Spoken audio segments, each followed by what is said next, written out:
everybody, and welcome into the Westwood Living Podcast. Tom Leyden with you, coming to you today from Neroli Mercato with two guests. Sitting across from me is Diane Rothauser. How are you, Diane? Nice to be with you. Well. Welcome. Happy to be here. To Diane's left is Patrick French. How are you, Sir French? I'm doing quite well, thank you. How are you? I'm great, and I love that we're getting this opportunity to talk about something that's near and dear to your heart, and is a great thing happening in Needham. The Needham Community Theatre has a show going up in May that you're both very intricately involved with, The Crucible by Arthur Miller. And Patrick is the one, Diane, who initially got in touch with me and said, hey, I'd love to chat with you a little bit about that. And I love that you were able to be a part of this too, because I guess we should start with, what are your various roles with the Needham Community Theatre? So I'll lean on you first, Diane, and just share with me your role. I have been on the board of Needham Community Theatre for many years, and my role on the board has always been publicity and marketing co-chair and makeup designer for the theatrical makeup for the actors on stage. And also I'm also in charge of making sure that everybody has t-shirts and sweatshirts and caps to advertise our show. You're a perfect example of a little bit of all hands on deck, right? You kind of do a little bit of everything, because I love the aspect of the publicity, obviously, which is so important, but the hands-on makeup, where did that expertise come from? Well, I went to Wheelock College years ago, and I was in the theater department long before Wheelock Family Theater. And I actually had, my boyfriend went to Brandeis University and their theater department, and I worked with one of the artists in residence there, like right next to him, while he was doing the makeup on all of the actors at Brandeis Theater Department, which is a very high-level theater. So how have you seen it grow? I'm sorry, Patrick, to not engage with you yet. I'll get you. Okay. I promise. I'm ready and waiting whenever you need me. But how have you seen it grow? How have you seen the Needham Community Theatre grow over the years?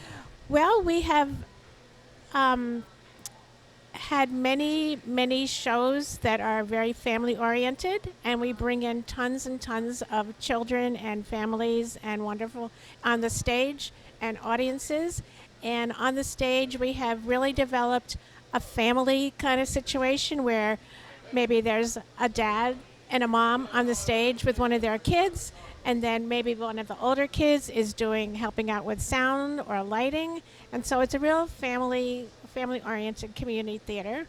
And the level of the community theater in Needham and many community theaters around town has really risen, because I really think that there's tons and tons of very talented people out there who are like, I'm not going to go do anything in Hollywood. I'm not going to do anything in Broadway, but I love to act and sing, and I can try out for any show I want in community theater, and so we get the pick of the best of the best. That's really cool. You a really good segue to somebody like Patrick. And right next to me is one of our best actors. Funny man, Oh, stop it. talented actor, Funny, talented, accomplished, great voice. and to Diane's point, you and Tim, your son, may be in that category of parent and child acting together at some point. I know that Tim is in Anything Goes, which is going up at Westwood High on the 14th, 15th, and 16th of this month. But a little bit about your background. We'll talk specifically more in a separate podcast of just Patrick French. But how did you get sucked into the Needham Community Theatre? Well, and I do feel compelled first to say I'm very proud of my son, Tim French, for his role in the play. I think he'll want me to say that. But yes, my background at Needham Community Theatre, it actually started with my son, Tim, back in 2019. He auditioned for their production of Mary Poppins and got cast in the ensemble. At the time, he was 10, 11 years old. So it was a big deal for him, big deal for us, and we came away from that experience really loving just the whole vibe of it, the quality of the production, the family-oriented atmosphere of it. We loved all of that. And so as I have, since the pandemic has obviously eased out and I've been trying to reignite my acting side career, as it were, I looked back towards the Needham Community Theatre, and it was jump-started last year, actually, at the Westwood Pride event when I ran into Diane, and she mentioned that they were doing a production of The Music Man. And I thought, well, okay, Needham is very close to me. I know it was a very good production the last time I saw them do it. Why not? Ended up getting cast as Charlie Cowell, the anvil salesman, kind of the antagonist to the main character. Had a lot of fun with that. And I could not pass up the opportunity this spring to audition for the production of The Crucible. It's a very famous play, very challenging play, a dramatic play. So a great challenge for me to kind of really pounce on. Yeah, Arthur Miller, known to be difficult in terms of how his play translates to the stage and a lot of the effort and energy that comes with that. I want to pick your brain a little bit more about Yes. how doing an Arthur Miller play is challenging and what makes a production of an Arthur Miller play successful. Okay, that's a great question. So I think first and foremost, the initial challenge is the ocean of lines that you have to start to try to memorize. There's a lot. The dialogue is very dense. And in this particular play, it is written in a way that it was sort of trying to be emblematic of how the English language was spoken back then. So it's a little challenging. It's not Shakespeare, but it is a little bit tricky in terms of trying to understand what is this character saying so that you can actually articulate it and express it in a way that an audience can understand, even if the language itself is a little bit challenging. I mean, even with Shakespeare, I find that it's very difficult to read, but it's really easy to understand when you see it acted out. Is Yes. Miller similar? Very similar to that. Yeah, I think if you have a good actor or a good set of actors performing it, then yes, it is quite easy to understand versus sitting back and trying to read and understand it. So Diane, as publicity manager or director, I don't want to shortchange your title. Tell me a little bit about the Crucible and what it's about. Well, I'm going to let Patrick. Yeah, that's You're a great deferring. segue back Talk to to me that, again. yeah. She's deferring. I'll be her lifeline here. So, yes, so it is a play that was written in the mid-1950s by Arthur Miller, predominantly as an allegory for the McCarthyism, the anti-communism environment that was going on at the time. And the setting here is in the 1600s in Salem. And the origin of it is the Salem witch trials, in which a number of people in the town, starting with many young women, were put on trial for being accused of being witches. And that is the kind of the beginning of the play, where people are being accused of being witches, mainly because these girls were out being teenage girls, having fun after dark, which was a big no-no back then. And the people, the elders of the town did not like that, and things kind of spiral out of control. My character, John Proctor, he is a farmer, well-respected man in town, and he finds this whole thing preposterous, and he's kind of pulled into the situation where he has to try to get the town to understand that, look, these are just girls being girls here. We should not be accusing other people in town of, being in league with the devil, which is what was happening at the time. He's compromised, though, in that one of the girls, who's one of the main accusers, he happened to have an affair with. He's married, he has kids, he has a lot of shame about that. If he were to admit that, it would be a big problem for him in the town. But that's the big decision he has to make, is in order to strengthen his argument that these girls are just basically being girls and making accusations that are not founded in reality, he may have to admit to his affair. So that's the crux of the issue. Wow. Juicy. So a light show, comedy. Yeah. No, it's not. No, it's actually pretty cool, very dramatic. Well, back to you, Diane. One of the things I would think makes a community theater unique is compared to a high school show where it's literally kids who are 14 to 18 years old playing all ages up and down the spectrum, you can literally cast an adult in an adult role and a kid in a kid role. That seems to me to be very unique. And is it a good community? You talked about the community before of actors and actresses of all ages who really benefit from what the community theater offers? It absolutely is. We try to only take kids 8 years old and up, unless they're really ready to be on stage a little younger than 8. And so we have 8-year-olds up to 70-year-olds. And it really is a learning experience for the director to direct people of many different ages, and also for the cast to all get to know each other as people, as different generations, and as different talents and parts that they're taking in the show.